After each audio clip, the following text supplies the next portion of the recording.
Braunton Burrows. Nestled in North Devon behind the rolling sands of Saunton Beach, this vast sand dune system, the largest in England, is a dynamic landscape that changes with every gust of wind. This unique habitat is home to a diverse array of plant and animal species. It is a living, breathing ecosystem that has earned its status as a UNESCO Biosphere Reserve. These dunes are alive, constantly shifting and evolving, just like the pages of a history book. Braunton Burrows have been used as a military training area right back into the sort of days of muskets, because we've recovered musket balls from the site as well. So it's always been used as a military training area, still is today. Initially, in 1942, the British Army were using the southern end of the Burrows, particularly Broadsands Beach, to practice their assaults with regards to attacking a fortified coast. The initial sort of training of personnel all took place on the Burrows, and then they actually simulated landings at different places along the North Devon coast. This area was used primarily to practice embarkation of troops, a lot of which would have taken place at Broadsands Beach, but because there was a lack of landing craft during the war, certainly during the part of the war when the training was going on, there was a need to replicate landing craft by actually building some concrete landing craft for both personnel and equipment to load and unload.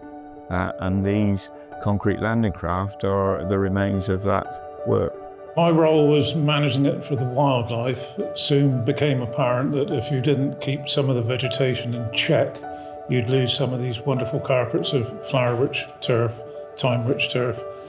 That was caused by the demise of the rabbit in 1954 because they kept everything tightly mown with their teeth, and over the years the vegetation increased, coarse grass, brambles, scrub, and then you got some scruffy woodland.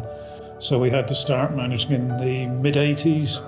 Started off with hand saws, billhooks, but it soon became evident that that was not sufficient, so it moved over to chainsaws and brush cutters.